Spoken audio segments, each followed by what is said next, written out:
हम लोग गोपी गीत से पढ़ रहे हैं और आज इसके ऊपर 22वां दिन है। श्लोक क्रमांक 13 को हम लोग शुरू करने वाले हैं। लिंक ये है कि पिछले दो श्लोकों में गोपियों ने कहा कि आप तो संयोग में और वियोग में दोनों ही समय हमें केवल दुख प्रदान कर रहे हैं। तो मान लीजिए भगवान ये सुन करके क्रोधित हो जाएं, कहते हैं अच्छा मैं जब दुखी प्रदान कर रहा हूँ तो तुम्हें मेरी जरूरत ही क्या है। तो ऐसा वो आशंका करके कि भगवान मुझ हमसे क्रोधित हो गए होंगे, उनकी स्तुति कर रही है श्लोक से। प्रणत कामदम पद्मजार्चितम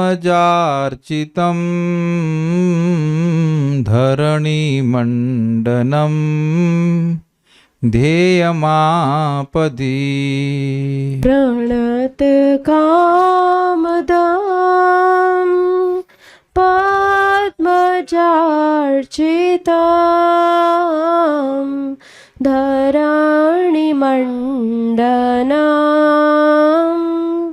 ध्येयमापदि। चरण पंकजं शन्तमं च ते रमणनः स्तने श्वर्पयादिहन्। चरण पंकजं शान्तमं च ते रमणनः स्तने श्वर्पयाधिहन्। हे रमण, हे मन के समस्त दुखों का विनाश करने वाले, तुम्हारे चरण कमल शरणागत व्यक्तियों के अभिष्ट को पूर्ण करने वाले हैं। जो इन चरण कमलों की शरण में आता है उसकी जो इच्छा होती है वह पूर्ण हो जाती है। पद्म योनि ब्रह्मा द्वारा अर्चित, यानी ब्रह्मा जी जो कमल से उत्पन्न हुए थे वह आपके चरणों की पूजा करते हैं। पृथ्वी के भूषण स्वरूप धरणी मंडनम। देखिए होता क्या था कि जब भगवान चलते थे तो उनके चरण चिन्ह जो हैं, चरणों में अंकित चिन्ह थे, वो पृथ्वी पे अंकित हो जाते थे। इसलिए कह रहे हैं पृथ्वी के भूषण स्वरूप। ध्यान मात्र से ही विपत्तियों को दूर करने वाले और सेवा करते समय परम सुख प्रदान करने वाले हैं। अपने उस श्री चरण कमल को तुम हमारे वक्षस्थलों पर अर्पण करो। पद्मजार्चितम, पद्मज जो पद्म अर्थात कमल से उत्पन्न हुए हैं, उन यानी कि ब्रह्मा जी के द्वारा अर्चितम। पद्म योनि ब्रह्मा द्वारा अर्चित, ये किसका विशेषण है? भगवान के चरण कमल का। पद्मजार्चितम पूरा शब्द अब देखो ना, पद्मज अर्चितम ब्रह्मा जी के द्वारा जो अर्चित हैं, ये भगवान के चरण कमल का विशेषण है। ठीक है। चरण पंकजम आपके चरण कमल, प्रणत कामदम शरणागत भक्तों की अभिलाषा पूर्ण करने वाले, आपदि ध्येयम आपत्ति के समय चिंतन करने योग्य। आपदि समझते हैं? आपद विपद, आपद कठिनाई आ जाती है, जैसे कि संकट कोई आ जाए। जैसे कि मान लीजिए गिरिराज धरण के समय में इंद्र वर्षा कर रहे हैं, वज्रपात कर रहे हैं, तो कोई तो उसका प्रतिकार नहीं कर सकता। तो भगवान ने रक्षा करी। तो कहने कि आपद के समय में, कठिनाई के समय में भगवान के चरणों का स्मरण करने से व्यक्ति की विपदा दूर हो जाती है। धरणी मंडनम पृथ्वी के अलंकरण स्वरूप है। ये बड़ा इंटरेस्टिंग टॉपिक है, शब्द है। देखिए भगवान ब्रज में पदत्राण अर्थात जूता पहनकर नहीं चलते हैं, और भगवान के चरण कमलों में, चरण तल कहना चाहिए, तलवों में विशेष चिन्ह है, अत्यंत शुभ चिन्ह है। कमल का चिन्ह है, चक्र का चिन्ह है, गदा का चिन्ह है, बहुत सारे चिन्ह हैं। आप उसको इंटरनेट पे देख लीजिएगा, वहाँ पे वर्णन है। तो अब वो चिन्ह पृथ्वी पर अंकित हो जाते थे। इसको मैंने पहले समझाया है कि जैसे कोई विवाहिता स्त्री है तो उसके माथे के ऊपर क्या कहते हैं इसको, सिंदूर, ये बहुत सुंदर लगता है। हम भक्तों के माथे पर तिलक बहुत अच्छा लगता है। तो अब ये तिलक मिट जाता है तो हम लोग फिर से उसको धारण कर लेते हैं।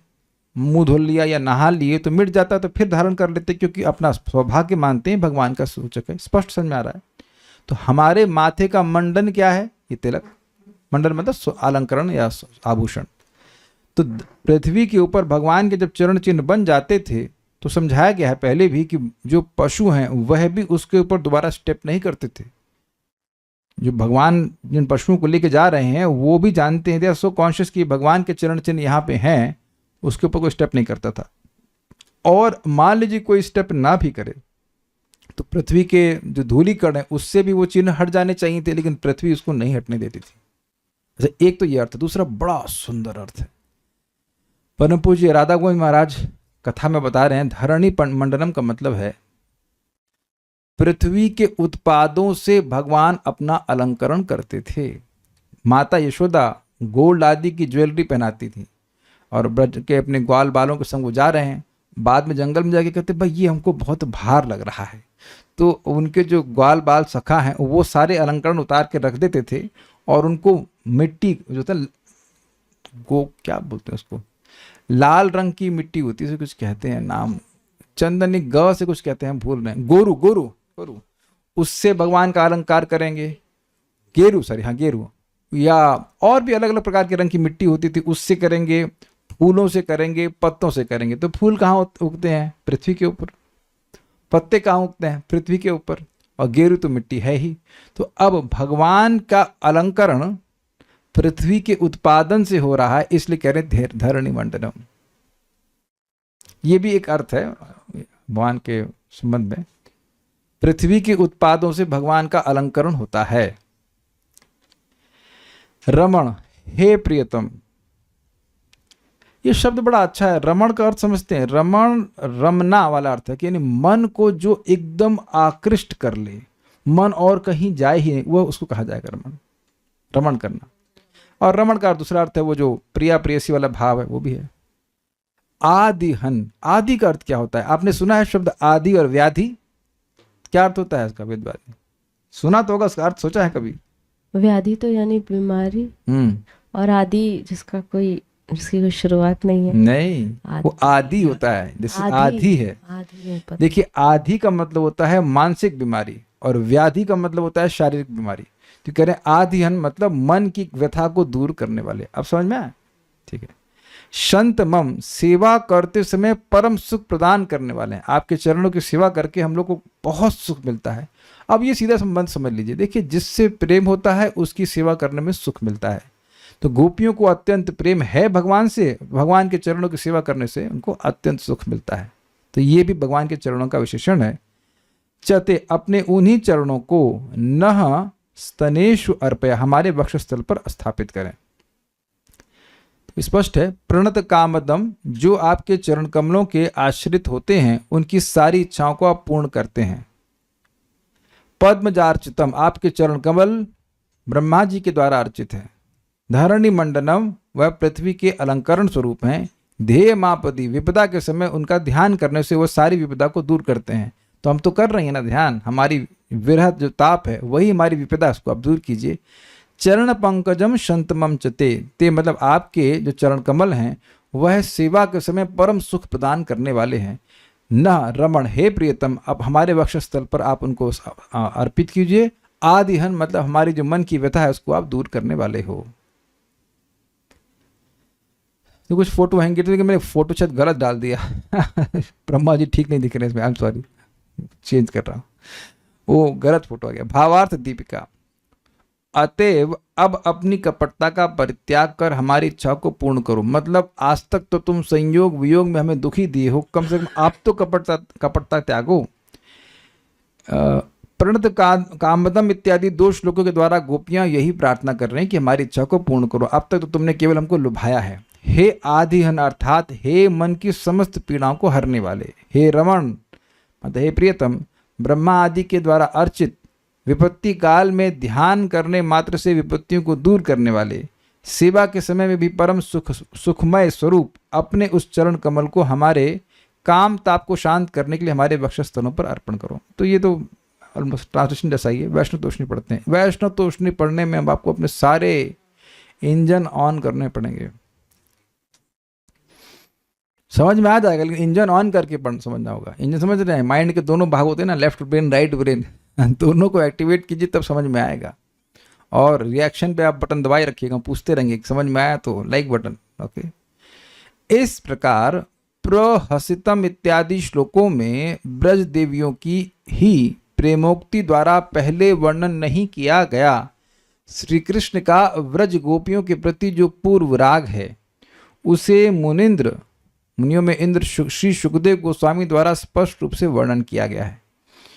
इसका कारण है कि गोपियों के प्रति कृष्ण का जो पूर्व राग है उसका गोपियों के ही अनुभव रीति द्वारा वर्णन होने से वह जैसा महारसजनक होता है उस प्रकार अन्य किसी के द्वारा वर्णन किए जाने पर नहीं हो सकता, ऐसा समझना होगा।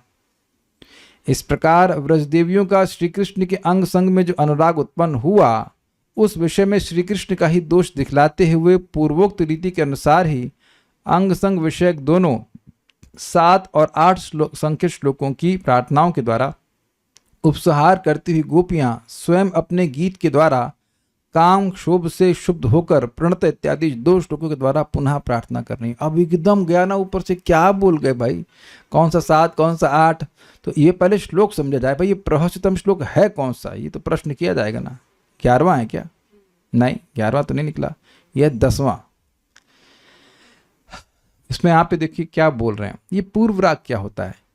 पूर्व राग मतलब प्रेमी और प्रेमिका मिले नहीं हैं, लेकिन देखे, दर्शन हुआ तो आकर्षण होने लगा, या उनके बारे में सुना। जैसे माता रुक्मिणी ने भगवान कृष्ण को नहीं देखा था, लेकिन नारद जी आते थे और अन्य ऋषियों के द्वारा उनके बारे में सुना था, तो उनमें आकर्षण हो गया। इसे कहते हैं पूर्व राग। तो यहाँ श्लोक क्रमांक 10 में गोपियों ने कहा, प्रहसितम प्रिया प्रेम वीक्षणम विहरणम चते ध्यान मंगलम रहसि संविदो या हृदि स्पृशः कुहकनो मनः क्षोभयन्ति। तो देखिए, प्रहसितम, भगवान मुस्कुराते थे उनको देख करके, प्रेम से देखते थे, और उनका लीला विहार, ये सब उनके हृदय में स्मर की यानी कि कॉन्जुगल लव की इच्छा को जागृत करता है। तो ये सूचित कर रहा है, ये सब यद्यपि पूर्व राग के बारे में पहले नहीं कहा गया जैसे यहाँ पे टीका में बताया गया है, लेकिन ये श्लोक सूचित कर रहा है कि कैसे गोपियों में भगवान कृष्ण के प्रति आकर्षण भगवान ने ही जागृत किया, ये बोल रही। ये अब समझ में आ रहा है? तो ठीक है, अब 7 और 8 को देख लेते कि 7 और 8 में क्या बात बोली। 7 में क्या कहें? तो देखिए, 7 में इन्होंने भगवान से प्रार्थना करी है कि उनके वक्षस्थलों पर अपने चरण कमल को स्थापित करें, एक बात। और उसके बाद 8वें में क्या बोल रही हैं? अधर सी धुना प्याय स्मना। तो दोनों ही जगह भगवान से अंग संग की प्रार्थना करी है, और उसका कारण जो है वो पूर्व राग है। तो अब जब वो प्रार्थना करी इस प्रकार से, तो उनकी इच्छा बढ़ गई, भगवान के एसोसिएशन की वो प्रार्थना कर रही हैं 7वें 8वें में। और उसका कारण बताते हुए कि आपने 10वें श्लोक में बोल रहे ना, 7 और 8 में बोला कि आप हमें अपना एसोसिएशन दीजिए, और उसका कारण बता रही हैं 10th में। देखिए, तरीका तो ये था कि पहले बताते कि हम आपसे आकर्षित क्यों हुए, और उसके बाद बोलते कि हमें अपना एसोसिएशन दीजिए। लेकिन इस अध्याय में पहले वो बोले कि हमें अपना एसोसिएशन दीजिए 7 और 8 में, और उसके बाद 9वें में बोल दिया आप कथामृतम, और फिर 10वें में बोल रही हैं कि हम आपके प्रति क्यों आकर्षित हैं, प्रहसितम प्रिया प्रेम वीक्षणम इत्यादि इत्यादि। तो अब ये बात बोल करके उनके मन में फिर भगवान के संग की एसोसिएशन की इच्छा आ रही, इसलिए ये श्लोक बोल रही हैं। अलग तो नहीं बोल रही है ना। 7वें में बोली कि हम अपने चरणों को हमारे वक्षस्थल पर रखिए, तो फिर यहाँ क्यों बोल रही हैं? क्योंकि इच्छा बढ़ गई है। भैया, आपने देखा होगा कि कोई चीज हम चाहते हैं तो उसके बारे में बात करने से इच्छा कम हो जाती है, बढ़ जाती है। एग्जैक्टली। आज कढ़ी बनाई जाए, कढ़ी का 2 4 5 बार कढ़ी का मन हुआ, चलो अब तो बनाना ही है। तो आप देख रहे हैं कि कुछ चीज़ों पे विचार करने से, बात करने से इच्छा बढ़ जाती है। ये देखिए, मैं प्रैक्टिकल लेवल पे बता रहा हूँ, तो कि समझ आती है बात। जैसे जब मेरा IIT में सिलेक्शन नहीं हुआ था, तो हम बात बहुत करते थे उसके बारे में कि हम पहुँच जाएं, बड़ा अच्छा लगेगा। हुआ तो अच्छा, कितना लगा तो हम जानते हैं, लेकिन by talking about that subject matter, the desire becomes enhanced. किसी को समझ में आया तो लाइक बटन दबाइए। If you actually understood, अच्छा नहीं, ऐसे भी नहीं, कभी अगर आपके संग ऐसा हुआ हो तो लाइक बटन दबाइए। किसने दबाया अब तक? हाँ ओके, इनका वीडियो ऑफ, वो लोग भी दबा रहे हैं बटन, इसका सुन रहे हैं. So you see when we start talking about our desires, the desires become amplified. ये बात यहाँ बोल रहे हैं क्योंकि देखिए लॉजिक नहीं है. लॉजिकली तर्क वाली आंटी कहाँ हैं आज? तार्किक आंटी तार्किक माता जी हैं यहाँ पे? अभी नहीं दिख रही, कल तर्क लगानी थी, गलत है. तो हाँ दिख गई तार्किक माता जी, ठीक है. तो देखिए जब वो बोल दी हैं कि हम अपने हमारे वक्षस्थल पर अपने चरणों को दीजिए, तो दोबारा काहे बात बोल रही हैं? ये लॉजिक नहीं लगता है ना. तो ये इसलिए बोल रही हैं क्योंकि इनकी इच्छा अत्यधिक बढ़ गई है, और इस पूर्व राग को गोपियों के मुख से ही सुखदेव गोस्वामी बुलवाए हैं, प्रहसितम प्रिय इत्यादि. क्यों उनको प्रेम जागृत हो गया, तो वह व्याख्या करी. तो इसलिए बार बार बात करने के चक्कर में इनकी इच्छा बढ़ गई है. हाँ कहाँ गए हम लोग? 13 पे वापस. तो उम्मीद है कि बात आप लोगों को समझ में आ गई होगी.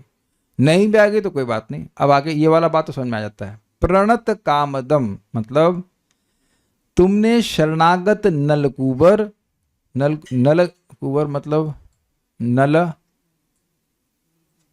नलकुबर और मणिग्रीव. हाँ ठीक है, मुझे लगा नलकुबर अलग अलग एक ही है. नलकुबर और मणिग्रीव 2 लड़के थे ना कुबेर जी के, उनको आश्रय प्रदान किया था. कालिया नाग तथा उसकी पत्नियों आदि को सब प्रकार के अभिष्ट प्रदान किए थे. कालिया नाग की पत्नियां डिवोटी थी, कालिया नहीं था. कालिया तो की तो पिटाई हुई थी उसके बाद जब वो पिट रहा था तो उनकी पत्नियों ने भगवान से प्रार्थना करी, तो वो प्रार्थना सुनकर वही रिपीट कर दिया वह भी, तो भगवान ने उन पर कृपा किया था. यस, नाग पत्नियों की. इसके द्वारा श्री कृष्ण के चरण कमल का सर्वार्थ प्रदान करने का गुण उक्त हुआ. ये समझे बात? प्रणत यानी शरणागत, कामदम काम को देने वाला, इच्छा को प्रदान करने वाला, मतलब जो भी इच्छा है वह सब प्रदान करने में समर्थ है भगवान के चरण कमल, ये कह रही है. तो जब सबको दे ही रहे तो हम ही को छोड़ रहे हैं कि हमारे पास राशन कार्ड नहीं है हाँ नहीं, आधार कार्ड है ना, प्रेम है आधार कार्ड. तो प्रेम किस आधार पे मांग रही? प्रेमी है. तो भाई गोपियों से अधिक प्रेमी तो कोई है नहीं. कालिया तो प्रेमी बिल्कुल नहीं था, तो उसको भी जब वो शरणागत हुआ तो उसकी इच्छा पूर्ण करी आपने, तो हमारी भी इच्छा पूर्ण कीजिए, ये अर्थ है. पद्मजार्चितम अर्थात ब्रह्मा द्वारा अर्चित पद यानी चरण कमल. अतएव गो बालक और गोवत्सादि को हरण करने के उपरांत पद्म योनि ब्रह्मा तुम्हारी ऐसी मनोहर महिमा को जानकर नित्य ही आकर तुम्हारे चरण कमलों की वंदना करते हैं. अब यह व्याख्या क्यों करी गई? देखिए इंटरेस्टिंग है. गोपियां ये कह सकती हैं कि हम क्या आपके बछड़े चुराए हैं, हम क्या आपके गो बालक को चुराए हैं? नहीं, ब्रह्मा जी तो दोनों कार्य किए, आपके सारे बछड़े और सारे गो बालक चुरा लिए, फिर भी जब आपसे क्षमा मांगे तो आपने उनको उनकी इच्छा को पूर्ण किया. तो ये हम लोग से ऐसा क्या अपराध होगा कि आप हमारे आप सामने नहीं आ रहे? वंद्यमानः चरण पथि वृद्धय 10.35.22 ये भ्रमर गीत में से है. गोपियों की इस उक्ति के अनुसार अर्थात श्री कृष्ण जब संध्या के समय सखाओं के साथ गोचारण से गोष्ठ में लौटते हैं, उस समय वृद्ध पद्म योनि ब्रह्मा आदि देवगण नित्य ही उनके पथ में उपस्थित होकर श्री कृष्ण के चरण कमलों की वंदना करते हैं. मतलब ये प्रमाण दिया जा रहा है कि गोपियों ने जो कहा है कि पद्मजार्चितम, ये पहले तो नहीं, आगे के श्लोकों में भी व्यक्त हो रहा है. मतलब 35 श्लोक अध्याय में भी बात बोली गई है कि ब्रह्मा जी इनके चरणों की वंदना करते हैं, देवता वंदना करते हैं जब भगवान शाम को लौटते हैं. एक बात आगे. अथवा विखन सार्थित अर्थात जिन ब्रह्मा ने श्री कृष्ण के निकट विश्व रक्षा के लिए इस धरातल पर अवतरित होने की प्रार्थना की थी, इस व्याख्या के अनुसार मतलब भगवान के चरण कमल ब्रह्मा जी के द्वारा उपासित हैं, ये इसी अध्याय के 4 श्लोक से भी प्रमाणित हो रहा है. विखन सार्थितो विश्वगुप्त ये सख उदयवान सात्वताम कुले. सुना था, यहाँ भी प्रमाण है. ये इंटरेस्टिंग है, अपनी बात को प्रमाण दे रही है, खुद ही बोली और प्रमाण. ये क्या रखते हैं आचार्यगण दे रहे हैं, वो नहीं देनी. अथवा प्रस्तुत श्लोक में कथित पद्मजार्चितम अर्थात ऐसे ब्रह्मा द्वारा अर्चित पद इत्यादि के द्वारा ब्रह्मा के वृतांत के माध्यम से ब्रज गोपियों ने श्री कृष्ण के असमोर्ध परम ऐश्वर्य का ही कीर्तन किया है. क्या मतलब है? ब्रह्मा जी से श्रेष्ठ कोई व्यक्ति पूरे ब्रह्मांड में नहीं है, तो उन ब्रह्मा जी के द्वारा अर्चित जिनका चरण कमल है उनसे श्रेष्ठ कौन हो सकता है? ये बात है. ठीक है. धरणी मंडनम अर्थात हे प्रियतम, तुम्हारे चरण कमल के ध्वज, वज्र आदि सुंदर और असाधारण चिन्हों की शोभा से पृथ्वी देवी अलंकृत हो रही हैं। बिल्कुल स्पष्ट है। तथा इसके द्वारा तुम्हारे चरण कमलों का सौंदर्य तथा पृथ्वी देवी के प्रति तुम्हारी कृपालुता सूचित हो रही है। अर्थात तुमने कृपा पूर्वक पृथ्वी को अपने श्री चरण कमलों का स्पर्श प्रदान करके बहुत ही सौभाग्य प्रदान किया है। तो जब अपने चरण कमल को आप पृथ्वी को दे सकते हैं तो हमारे वक्षस्थल पर भी रख सकते हैं। इसे ठीक है। ध्येय मापदी अर्थात ध्यान करने मात्र से ही तुम्हारे चरण कमल सब प्रकार की विपत्तियों को भी समूल नष्ट करने वाले हैं। क्या प्रमाण है? प्रमाण है तुम्हारे द्वारा गोवर्धन धारण के समय हमने इसका स्वयं प्रत्यक्ष रूप से अनुभव किया है। देवराज इंद्र क्रोधित होकर जब प्रबल आंधी और वर्षा द्वारा गोकुल का विनाश करने के लिए उद्यत हुआ, तब तुम्हें स्मरण करने से तुमने ही गोवर्धन पर्वत को अपने कर कमल पर धारण करके हमें उस प्रलयकालीन विपत्ति के मुख से बचाया था। और ध्यान देना हो कि भगवान दाएं हाथ पे भी नहीं रखे थे, बाएं हाथ की सबसे कमजोर उंगली पे रखे थे और दाएं हाथ से बांसुरी बजा रहे थे। ट्राई करना कभी इसको बैलेंस करना। हाथ पे कर लिया बहुत बड़ी बात है, उंगली पे बैलेंस ही करना मुश्किल है। अच्छा, वो कह रही वो भी बाएं हाथ की, ऐसा लग रहा है कि दाएं हाथ की से दाएं हाथ से हो जाएगा। मतलब दाएं हाथ से हो जाता है लेकिन बाएं हाथ से मुश्किल है।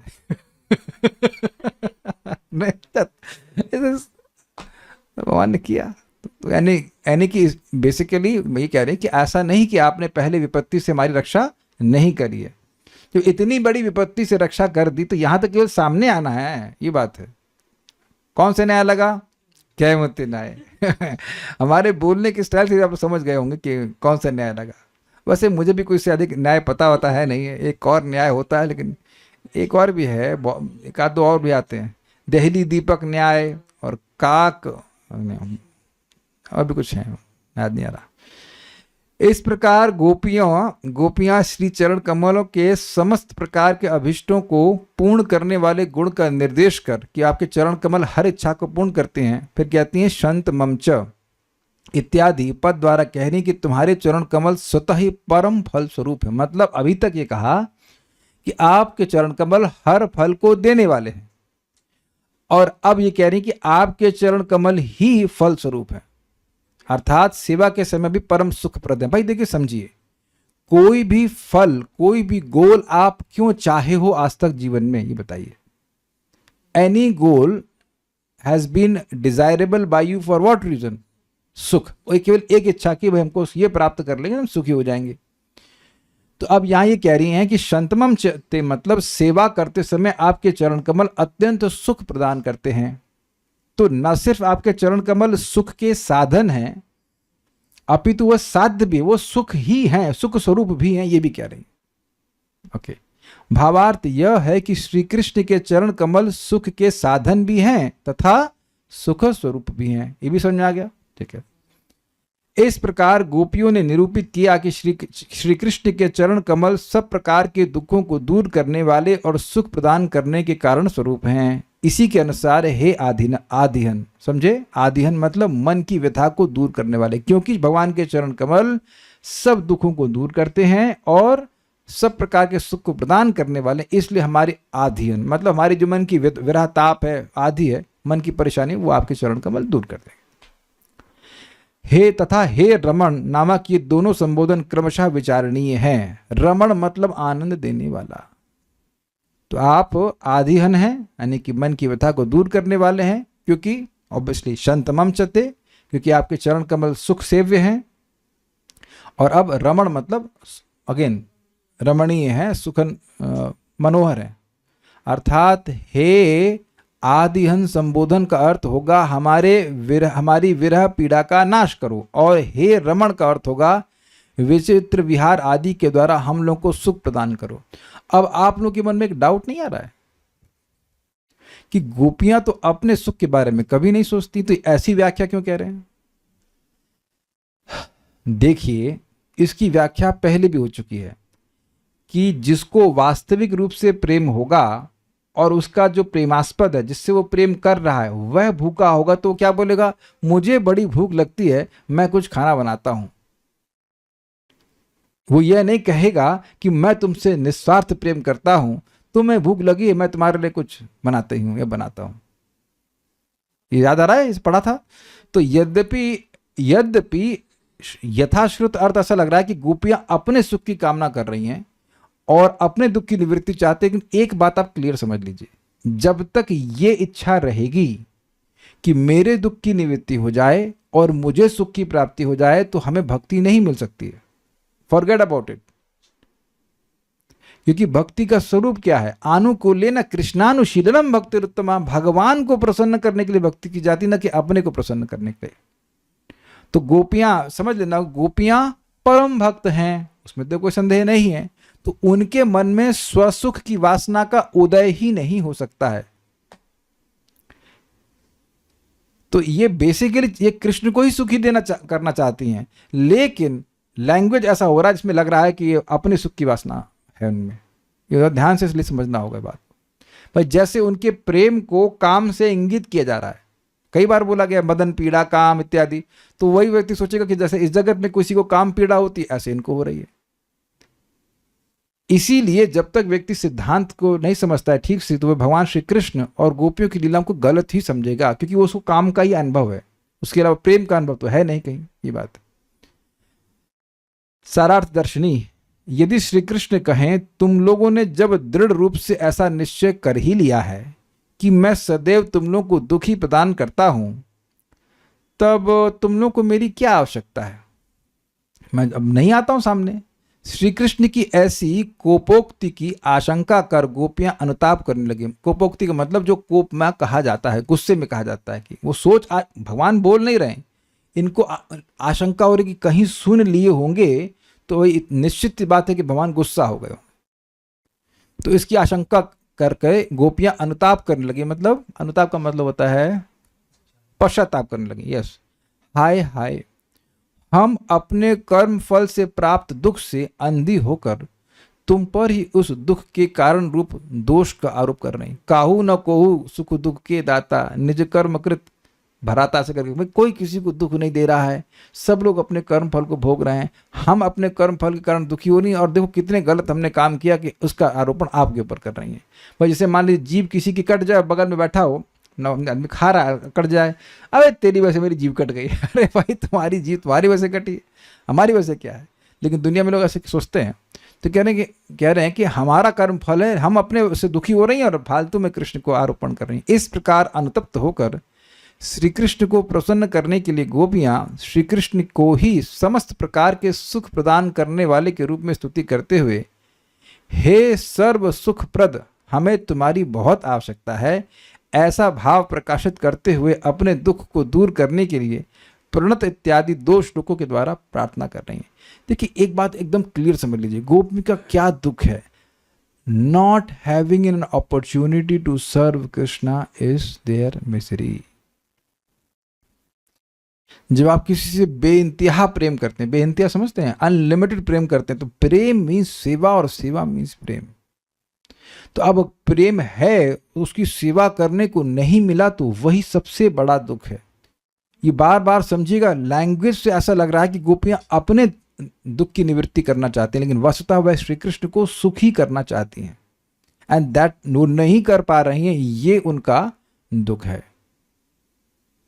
जैसे मैं एग्जाम्पल दूंगा कि कोई माँ है, अब उसका बच्चा कहीं दूर चला गया है, फॉर एग्जाम्पल मर्चेंट नेवी में चला गया या आश्रम ज्वाइन कर ले, जो कुछ भी है, तो लड़के को कुछ अच्छा लगता होगा खाने में, तो उसको याद कर करके माँ रोती है कि हम उसको नहीं खिला पा रहे हैं। या पत्नी है, पति से प्रेम करती है अगर, तो पति अगर दूर चला गया तो अब वो याद कर करके रोती है कि इनको ये अच्छा लगता था, हम इनकी सेवा नहीं कर पा रहे हैं।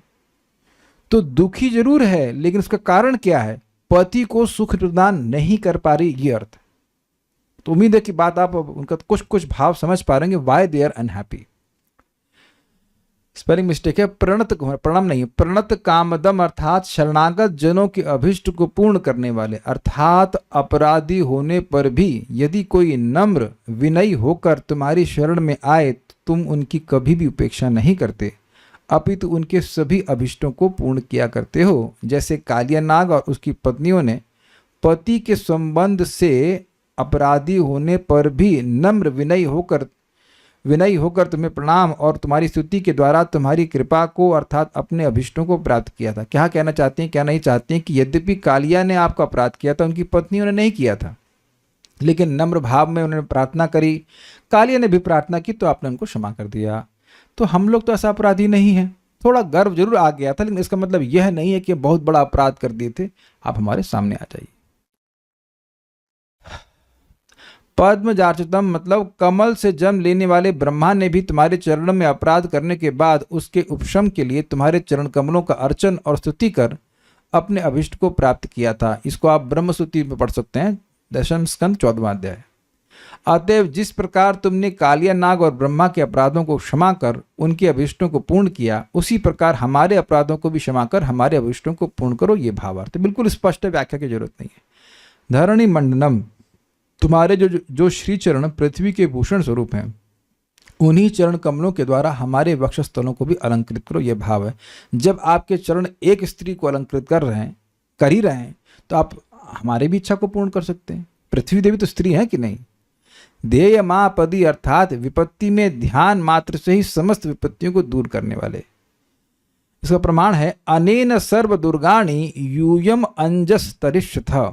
इनकी कृपा से तुम लोग सब प्रकार की विपत्तियों से अनायास ही तर जाओगे। श्रीमद् भागवत 10.8.16 गर्गाचार्य की इस उक्ति के अनुसार हम प्रार्थना करती हैं कि इस विपत्ति के समय हमारी विरह वेदना को दूर कर हमारा परित्राण करो। यही भावार्थ है। क्या कहे यहाँ पे, देखिए बात यह है कि भगवान जब भगवान को लेके आए थे वसुदेव जी, तो कुछ समय के बाद गर्गाचार्य जी आते हैं और गर्गाचार्य जी इनका नामांकरण करते हैं। उस समय तक भगवान का नाम नहीं था, तो उस समय तक तो वह नामकरण करते हैं, कृष्ण नाम देते हैं और उस समय बोलते हैं कि ये बच्चा नारायण के समान होगा। नारायण समो गुणई, नारायण के समान गुणों वाला होगा, या नारायण इसके समान गुण वाले होंगे। दोनों अर्थ ले सकते हैं। तो इसकी शरण लेकर तुम लोग हर प्रकार के कष्ट से दूर हो जाओगे। तो इसी बात का स्मरण करके गोपियां कह रही हैं कि आपके चरण कैसे हैं, केवल ध्यान करने मात्र से सारी विपदाओं को दूर करने वाले हैं। ये बात बोल रही। भागवत में एक अन्यत्र एक श्लोक है, हरि स्मृति सर्व विपद विमोक्षणात्। ध्रुव महाराज युद्ध कर रहे थे, तो वहां पे क्या थे, कुबेर के अनुचर को क्या कहते हैं, यक्ष कहते हैं। यक्षों ने ऐसा इंद्रजाल किया कि वो भ्रमित हो गए। कुछ समय के लिए सोचने लग गए कि क्या करें। तो फिर ऋषिगण आते हैं, कहते हैं भगवान ने आपको अस्त्र दिया, उस अस्त्र का प्रयोग कीजिए। अस्त्र का प्रयोग करते हैं और वहाँ पे ऋषिगण कहते हैं कि भगवान का स्वभाव ही है कि हरि स्मृति सर्व विपद विमोक्षणात्। भगवान हरि के स्मरण से हर प्रकार की विपदा विशेष रूप से मोक्ष हो जाती है। गजेंद्र के एग्जाम्पल ले लीजिए। अब एक बात समझने वाली होगी, समस्या और विपदा में थोड़ा भेद समझ लीजिए। समस्या इज नॉट विपदा। मान लीजिए कि अब आपको भूख लग रही है, तो ये विपदा है,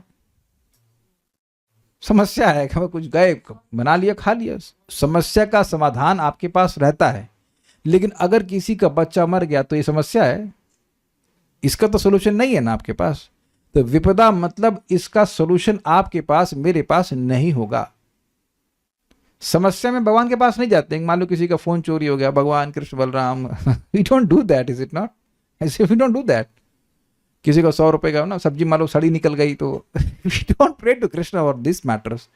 टायर पंचर हो गया, तो आप समझ गए कि ये सारी समस्या मैनेज कर लेते हो, लेकिन विपदा नहीं कर सकते। तो विपदा को विशेष रूप से, ऐसे मान लीजिए अब इंद्र ऊपर से पानी फेंक रहे हैं, पानी तो से भयंकर मोटी मोटी वर्षा हो रही है। वर्षा कैसे हो रही थी? पिलर के समान पानी ऊपर से गिरे। सोचिए कितना फोर्स होगा और कितना पानी होगा वहां पे। तो उसका तो कोई उसका तो कोई मतलब उसका अगेंस्ट में कुछ नहीं कर सकते। तो भगवान ने रक्षा करी, तो ये बात बोल रहे हैं। तो हमारी विरह वेदना को दूर करो। ये समस्या का कि आप हमसे दूर हो, हमें आपका विरह अनुभव हो रहा है, हमारे पास, हम सबके पास मिलकर भी कोई सोल्यूशन नहीं, आप ही इसका परित्राण कर सकते हो। ये भावार्थ है। उपरोक्त सभी कारणों से हम तुम्हारे श्री चरणों को शंतमम अर्थात सर्व कल्याण स्वरूप और सर्व सुख स्वरूप कह रही हैं। मतलब जितने भी हमने कारण दिए, ब्रह्मा जी आपके चरणों की उपासना करते हैं, विपदाओं को दूर करने वाले हैं, और क्या था, पृथ्वी को सुंदर बनाने वाले हैं, जो भी भगवान के गुणों को वर्णन, प्रणत कामदम, जो शरणागत है उसकी इच्छाओं को पूर्ण करने वाले हैं, इन सभी वजह से आपके चरण कमल कैसे हैं, सभी प्रकार का कल्याण प्रदान करने वाले हैं और सर्व सुख स्वरूप हैं। अतएव हे आधिहन, हमारी मन पीड़ा को दूर करने के लिए तुम हमारे वक्षस्थलों पर अपना श्री चरण कमल अर्पण करो। ऐसा करने से तुम्हें किसी भी प्रकार का श्रम नहीं करना पड़ेगा, अपितु तुम्हें सुख ही प्राप्त होगा। और इसीलिए बोल रही हैं, सुख, कृष्ण को सुखी करने के लिए वैसा क्या इच्छा कर रही हैं। इसलिए गोपियां कह रही हैं, हे रमण, अर्थात ऐसा रमणोत्सव करने से तुम्हारी ही अभिष्ट की सिद्धि होगी। ये भावार्थ है। तो पॉइंट बहुत सिंपल है कि वह श्री कृष्ण को सुखी करना चाहती हैं और नहीं कर पा रही हैं, यही उनका दुख था। तो basically they are desiring service. सेवा भावना तो है उनके पास, सेवा का मौका नहीं मिल पा रहा, तो सेवा का मौका मांग रही हैं। इस प्रकार से वे सुखी होना चाहती, इस प्रकार से सुखी होना चाहती। Okay, not it. अगला श्लोक हम शाम को देखेंगे। श्री गोपी गीत की जय, श्री प्रभुपाद की जय, निताय गौर प्रेमानंदे।